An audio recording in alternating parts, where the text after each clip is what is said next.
Good afternoon. Special English class number 19 है और यहाँ पर आज हम पढ़ने वाले हैं ऑल परफेक्ट टेंस, यानी कि जितना परफेक्ट टेंस है। अब जितना परफेक्ट टेंस का मतलब 3 है, 3 परफेक्ट टेंस हैं और सारे के सारे परफेक्ट टेंस में वर्ब की थर्ड फॉर्म लगती है, ये फिक्स है, वर्ब की थर्ड फॉर्म लगेगी। अब आप कह रहे हो कितने परफेक्ट टेंस है, तो भाई कितने हैं? 3 हैं आपके, है ना। एक तो है आपका प्रेजेंट परफेक्ट टेंस है, प्रेजेंट परफेक्ट टेंस है।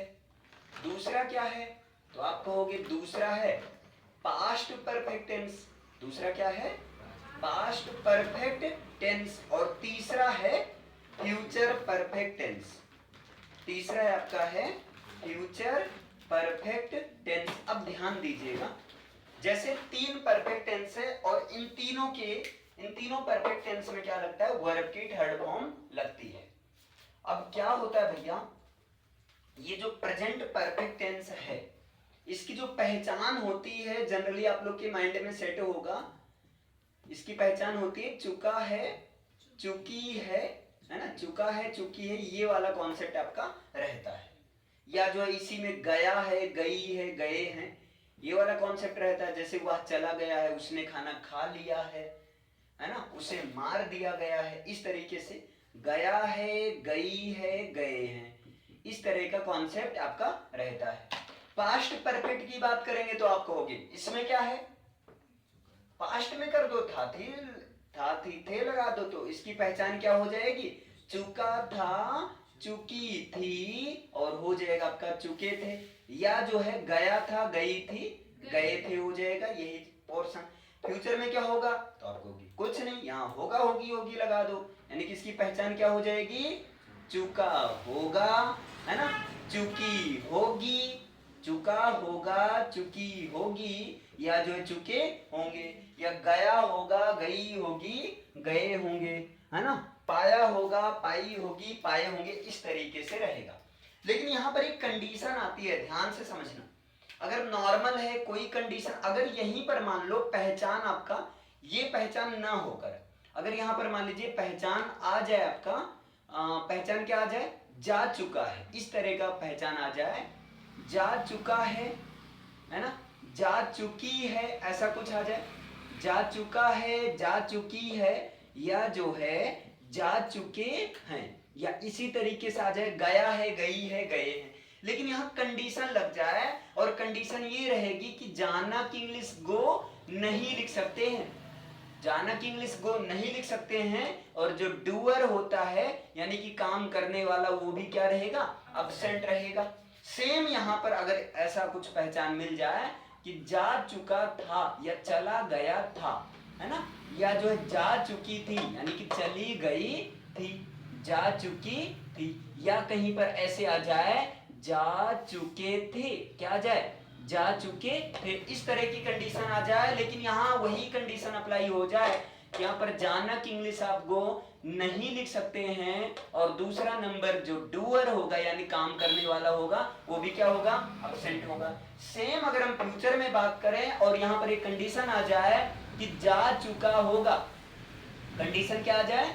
जा चुका होगा, या जो कंडीशन आ जाए जा चुकी होगी, है ना, जा चुका होगा, जा चुकी होगी, या जा चुके होंगे, इस तरह का फॉर्मेट आ जाए। कंडीशन वही रहेगी कि जाना की इंग्लिश आप गो नहीं लिख सकते हैं, और दूसरा नंबर यहाँ पर डूअर यानी कि जो काम करने वाला होगा वो अब्सेंट होगा, अगर होगा भी तो द्वारा के साथ रहेगा। क्लियर है? इतना समझ में आया? तो यहाँ पर क्या करना है, अगर कोई कंडीशन नहीं है तब वहां पर आपको सिंपली सबसे पहले सब्जेक्ट लिखना है ना। अगर सब्जेक्ट सिंगुलर है तब क्या लगाना? हैज लगाना है। सब्जेक्ट प्लूरल है तब क्या लगाना? हैव लगाना। और यहाँ भाई फिक्स है, वर्ब की थर्ड फॉर्म लगेगी, यानी कि वर्ब की थर्ड फॉर्म फिर अदर ऑब्जेक्ट। लेकिन अगर कंडीशन है कि वहां पर जाना की इंग्लिश नहीं लिख सकते हैं, तब वहां पर आपको सब्जेक्ट लिखना है, और हैज नहीं बल्कि क्या लगाना है? हैज बीन लगाना है। हैज नहीं बल्कि क्या लगाना है? Has been. इसी तरह हैव नहीं बल्कि क्या लगाना है? Have been. और फिक्स है भाई, वर्ब की क्या लगेगी? थर्ड फॉर्म लगेगी। इसके बाद अदर ऑब्जेक्ट जो भी है लिख दो। इतना अंदर है। यहाँ पास्ट में बात करेंगे तो हैज या हैव किस में बदल जाएगा, हैड में बदल जाएगा। अगर कोई कंडीशन नहीं है तो पहले सब्जेक्ट लिखेंगे, अगर सिंगुलर है तो आपको लिखना है हैड, है ना, और इसके बाद वर्ब की सिंगुलर या प्लूरल कैसा भी है कोई दिक्कत नहीं है, अकेली सबकी प्यारी होती है ना। समझ पा रहे हैं ना, क्लियर है? जैसे ऐसे समझो, अब क्या समझो, पहले इधर समझो, ठीक है। सब्जेक्ट के साथ हेड, और हर कोई सब्जेक्ट के साथ में हेड आएगा, वर्ब की थर्ड फॉर्म, इसके बाद अदर ऑब्जेक्ट। लेकिन अगर यहाँ कंडीशन आ जाए तो भाई बीन लगा दो, सब्जेक्ट के साथ क्या कर दो, हेड बीन कर दो, और फिक्स है वर्ब की क्या लगेगी, थर्ड फॉर्म, इसके बाद अदर ऑब्जेक्ट। अगर यहाँ फ्यूचर परफेक्ट टेंस में कोई कंडीशन नहीं है तो सब्जेक्ट के साथ में क्या लिखोगे, विल हैव बीन, या तो जो है लिखोगे आप शैल हैव बीन, या तो विल हैव बीन या तो शैल हैव बीन, इसके बाद वर्ब की थर्ड फॉर्म फिक्स है, फिर अदर ऑब्जेक्ट। अच्छा, शैल हैव बीन जो है ग्रामेटिकली देखा जाए तो आई और बी के साथ लगेगा, और बाकी अदर के साथ क्या लगेगा, आप कहोगे विल हैव बीन लगेगा। इतना क्लियर हो पाया? अगर कंडीशन आ जाती है, यानी कि जानक इंग्लिश गो नहीं लिख सकते हैं, डूअर अब्सेंट हो, तो उस सिचुएशन में पहले सब्जेक्ट लिखना है, उसके बाद या तो शैल लिखना है या तो विल लिखना है, और इसके बाद आपको लिखना है हैव बीन लिखना है। अच्छा, एक चीज और है, यहाँ पर आप बीन मत लिखिएगा, सॉरी ये गलती हो गई, यहाँ पर बीन आपको नहीं लिखना है। अगर कोई कंडीशन नहीं तो शैल है या तो विल है, लेकिन यहाँ पर आपको बीन लिखना होगा, इसके बाद वर्ब की थर्ड फॉर्म, फिर अदर ऑब्जेक्ट। बस इतना याद रखना है, समझ पाए? इतना क्लियर है ना? अब जैसे मान लो मैं एग्जाम्पल की बात करूं, जैसे मान लो मैं एग्जाम्पल की बात करूं, एक एग्जाम्पल से आप सारा का सारा समझ सकते हो, आराम से समझ सकते हो। क्लियर है? इतना समझ में आया? जैसे एक सेंटेंस में लिखता हूं, मान लीजिए जैसे मुझे कहना हो कि वह स्कूल, है ना, वह स्कूल जा चुका है, वह स्कूल जा चुका है। एक सेंटेंस मैंने ये लिखा, और दूसरा मैं लिख दे रहा हूं कि स्कूल जो है ना, चलो अभी स्कूल सजाने का काम हम लोग 2-3 क्लास से स्कूल को सजाने का काम कर रहे हैं। क्या किया जाए, 15 अगस्त आ रहा है ना, तो स्कूल को सजाया ही जाएगा। समझ पा रहे हैं ना? तो स्कूल जो है सजाए, आज हम लोग सजाने का काम पूरा कर लेंगे, ठीक है। स्कूल सजाया जा चुका है, ठीक है, जाकर देखना भैया स्कूल बिल्कुल सजाया जा चुका है। हाँ, अभी जाकर देखे ना, तुम लोग आ गए थे, हम यही काम कर रहे थे। तो वह स्कूल जा चुका है, यहाँ पर जानक इंग्लिश लिख सकते हैं, स्कूल सजाया जा चुका है, क्या यहाँ जानक इंग्लिश लिख सकते हैं? आपको कि नहीं, यहाँ कंडीशन है प्रेजेंट में तो कंडीशन वाले में चलेंगे, है ना। यहाँ पर कंडीशन नहीं है प्रेजेंट में, बिना कंडीशन वाले में चलेंगे। क्लियर है? स्कूल सजाया जा चुका है, कोई कंडीशन नहीं, काम अभी हाल फिलहाल में कंप्लीट हुआ, मतलब प्रेजेंट परफेक्ट टेंस है। आपको ये स्कूल सजाया जा चुका है, इसकी अरे सॉरी, वह स्कूल जा चुका है, तो ही हैज, ही सिंगुलर है। अच्छा, सिंगुलर के साथ में आपको लगाना हैज, और प्लूरल सब्जेक्ट के साथ क्या लगाना है, हैव लगाना है।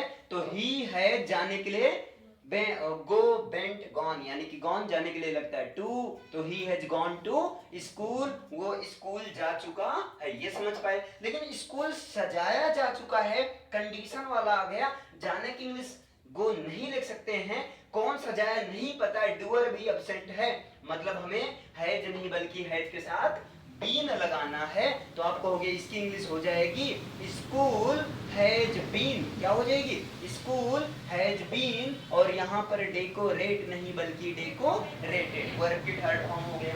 समझ में आया? इतना क्लियर है? आपका ये प्रेजेंट में है, आपका ये क्या है, प्रेजेंट में। इसी को मैं पास्ट में चेंज कर दूं तब क्या हो जाएगा, वह स्कूल जा चुका था, आप कहोगे ही हैड कर दो, आप क्या कहोगे, he had gone to school, school सजाया जा चुका था, तो school had been, school had been. Future में बदल दे, वह स्कूल जा चुका होगा, तो आप कहोगे he will have gone to school. मैं कह दूं वह स्कूल सजाया जा चुका होगा फ्यूचर में, तो आप कहोगे फ्यूचर वाला लगा दो ना, school will have been decorated. समझ में आया?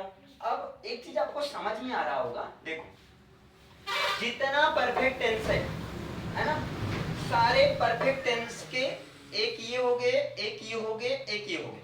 सारे परफेक्ट टेंस के बाप तो एक ही है, बाप एक ही है। देखो 1 2 3 4 5 6, 6 के बाप एक है। मेहनत करना पड़ेगा कि नहीं ऐसे बापों को, जिनकी 6 होंगी, मतलब समझ रहे हो ना, मेहनत करना पड़ेगा ना। बेचारे इतना मेहनत करते हैं, एक पहर मेहनत करते हैं, दूसरा पहर तीसरे पहर आते हैं घर पर, समझ रहे हो ना, बहुत मेहनत करते हैं। अब याद रखना जितना परफेक्ट टेंस होगा वो क्या होगा, तीसरे पहर घर आएगा, मतलब वर्ब की थर्ड फॉर्म सब में लगेगा। लेकिन महारानी साहिबा तो अलग अलग है। देखो प्रेजेंट में है जे है, यहाँ पास्ट में हैड, फ्यूचर में विल हैव या शैल है। यहाँ पर जब कंडीशन लगा तो सब बीन बजाने लगी, जब कंडीशन लगा नहीं अब तुमको भी कमाना, पैसा कमाना पड़ेगा, तो सब कहेंगे कि नहीं हम बीन बजाने वाला काम करेंगे। Has been, have been, had been, will have been, shall have been. समझ में आया, समझ में आया भैया? बस इतना तुमको, क्या आप सब में देख रहे होगे, एक चीज ऑब्जर्व कर रहे हो, जैसे पहचान अलग हुआ इंग्लिश में मेरा हेल्पिंग वर्ब अलग हो रही है। अच्छा अब कभी आपने ये सोचा है एक्चुअल में हेल्पिंग वर्ब करती क्या है? हेल्पिंग वर्ब हेल्प करती है मेन वर्ब का टेंस की पहचान कराने में। हमने कहा ही हैज गॉन रहेगा तो आप कहोगे प्रेजेंट परफेक्ट रहेगा, मैं कह दूं ही हैड गॉन रहेगा, आप कौन सा टेंस हो जाएगा? आप कहोगे पास्ट हो जाएगा। तो एक्चुअल में भाई हेल्पिंग वर्ब हेल्प कर रही है टेंस को बताने में। समझ में आया? इसको लिख लीजिए।